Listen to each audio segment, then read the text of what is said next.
Hello, it's time to noontime prayer. I wrote the Adult Bible Study Guide of 2025. Yeah, it has actually certain lessons. We gonna uh, read the end part of the lesson 12 and still left 13. And the head cover showed us uh, mm, the human redemption story by God's love. Uh, Jesus, the Son of God, uh, uh, complete his mission as a God, but he uh, trans- transformed the human, so human can uh, do uh, this by you know, God's power. So God already gave us like a puzzle on space, on the space, and on His time, and only He can control the past and the present and the future time, and He prophesies the time of humans' history. So it turned to his story with human. It's so interesting. So let's go to read and pray for our human's story belongs to God's his story. Yeah, let me through all these contents, lesson one, some principles of prophecy, two, the Genesis foundation, three, images from marriage, for the nations, part one, part two, understanding sacrifice, foundations for prophecy, in the Psalms, part one and two, 10, lesson 10, upon whom the ends have come, 11, Ruth and Esther, and 12, precursors, 13, images of the end. So last part of this is the Friday of precursors. But let me read about everyday's, the subtitle, precursors, memory text, for God has not given us a spirit of fear, but of power and of love and of a sound mind. 2 Timothy 1:7. Sunday, Daniel 2, and the historicist approach to prophecy, and to worshiping the image, and worshiping the image again, and the early church persecution, that the mark of the beast. Yeah, yesterday, the Thursday. So there are the kind of questions. So you're gonna continue to relate about this. How does Daniel 2 prove to us that not only does God know the future, but that He is ultimately in charge of it? And how can we avoid the easy rationalizations that present us with the opportunities to compromise on our faith? What does this text say that addresses a similar temptation? He who is faithful in what is least is faithful also in much, and he who is unjust in what is least is unjust also in much. And so worship doesn't necessarily mean bowing and offering incense, though it can. We worship whatever holds our ultimate allegiance. So when you consider who God is, our Creator, and after what He has done for us in Jesus, our Redeemer, as well, then of course He alone should be worshipped. Anything else is idolatry. Perhaps this helps explain Jesus' hard words here. He who is not with me is against me, and he who does not gather with me scatters abroad. Matthew 12:30. Final events are simply going to be a dramatic manifestation of this truth. And the early church persecution noticed that Jesus, after telling Peter how he would die, and nevertheless still says to him, "Follow me." What should this tell us about why even the threat of death should not keep us from following the Lord? And yesterday, Thursday, the mark of the beast, dying over one of the commandments of God. How could one easily seek to rationalize one's way out of that? And the Friday today, there are summarized of all this, everyday part, For the thought, the God's people delivered the page 635 through 52 in the Great Controversy. In all ages, God has wrought through holy angels for the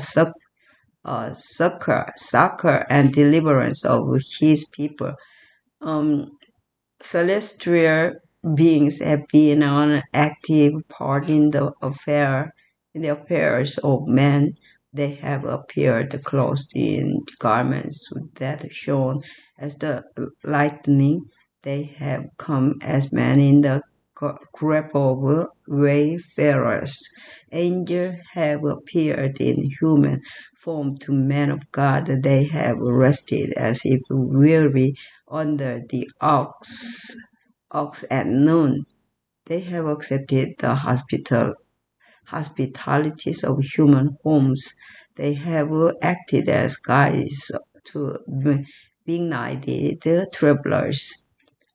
They have, with their own hands, kindled the fires at the altar. They have opened the prison doors and set free the servants of the Lord, clothed with the panoply panoply of heaven. They came to roll away the stone from the Savior's tomb. In the form of men, angels are open in the assemblies of the righteous, and they visit the assemblies of the wicked as they went to Sodom to make a record of their deeds, to determine whether they have passed the boundary of God's forbearance. The Lord delights in mercy, and for the sake of a few who really serve Him, He restrains calamities and prolongs the tranquility of multitudes. Leaders to sinners against God realize that they are indebted for their uh, own lives to the faithful few whom they delight to ridicule and oppress. The Great Controversy, pages 631, 632 by Ellen G. White. Discussion questions. Three. Number one, read 2 Timothy 1:7. Discuss the things in prophecy that have worried you most. How do we shake off the spirit of fear and find God's message of hope, even amid the prophecies that talk about persecution for our faith?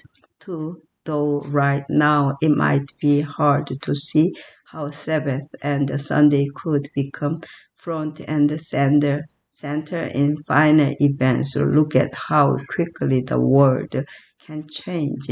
What should this truth teach us about not basing our faith on current events, which can change in an instant, but only on the revealed Word of God? Number three, think about Daniel 2 and even 7. All the empires came and went exactly as predicted. Today, looking back over history, we can see that they did as predicted. From our perspective today, only one more kingdom is to come. Which one is that, and why can we be assured that it it will indeed come as predicted. And inside the story epilogue, yeah, there are series, a series or previous, lessons studied. There are inside the story epilogue, A Daily Better by Andrew McChesney. 17-year-old Anders complained of hearing voice at the Holbrook Seventh-day Adventist Indian School in the U.S. state of Arizona. The school counselor Lauren Fisher met with him and determined that it wasn't a mental health issue. Staff members prayed, but then Anders started acting like a possessed person while at home. During school break, he had attended a traditional ceremony. Back at school, the slightly where the teen began to exhibit a superhuman strength at times, and Holbrook's step had trouble controlling him. Other times, his eyes rolled back in his head. After an attack, he'd sleep for hours. When he awoke, he acted normal, but he was scared. One day, he asked the boy's dean, "What does religion mean?" He'd heard the word religion in his head. The dean remembered how Jesus, before healing a possessed man, asked the demon for his name, and the demon replied, "My name is religion, for we are many." Mark 5:9. The register who was mentoring Anders asked if he would like for the school staff to pray over him. The boy said yes. In the school's conference room, staff gathered around Anders and began to pray for him. Suddenly, the boy grounded and fell to the floor. No one was sure about what to do. Several people prayed out loud while others sang hymns. Still others urged Anders to pray. "Jesus, help me." Anders could not get the words to come out of his mouth. It was complete chaos. Then Anders started to laugh at the step. It was a strange, unnatural laugh. The school's development director, Diana Fish, felt embarrassed. "The devil knows that we don't know what to do," she thought, pulling out her paper title, her pulling out her cell phone. She Googled how to help a possessed person. She found a paper titled Ellen White on Confrontation with Evil Spiritual Powers by Mayor Coleman on the Andrews University website. "Listen," she said, "we need to be united. We need to command the Spirit to live in Jesus' name." Immediately, a staff member commanded the spirit, "Come out in the name of Jesus." Then Anders gasped, "Jesus, help me." All of the staff exclaimed in union, "Praise God." A loud screech came out of the boy. The school's business manager felt something like a strong whirlwind fly past her and out of the room. Then there was peace. Anders lay weeping on the floor. Two staff members brought in a coat, and the boy slept for rest of the afternoon. After that, Anders was better until he went home again. When he returned, the harassment resumed, and the student left the school. "We are still praying for him," Diana said. "We know it's a spiritual battle and it's not over. We deal with the great controversy daily with our students." Yeah. This mission story offers an inside look at the previous 13 Sabbath Project, Holbrook Seventh-day Adventist Indian School, and there is Pashadonim. Shadonim, thank you for supporting the 13th Sabbath offering on June 28th. Provided by the General Conference Office of Adventist Mission, which was a Sabbath School mission offerings to spread the gospel worldwide. Read the new stories daily at adventistmission.org. Yeah, thank you very much. The next lesson will be the last one. Yeah, thank you. The images of the end part. So at least we know about the precursor of this word and the end story image. There are images. So here allusions, images and symbols, you can make complete the puzzles from the space and times by God's, controlled and lead all of us together with on this, time list and on the space. Yeah, may God bless all of you. Amen. Our Father which art in heaven, hallowed be thy name. Thy kingdom come, thy will be done on earth as it is in heaven. Give us this day our daily bread, and forgive us our debts as we forgive our debtors. And lead us not into temptation, but deliver us from evil. For thine is the kingdom and the power and the glory forever and ever. Amen. Amen. Yeah, let's go together. Amen. Amen. Yeah. May God bless all of you. Amen.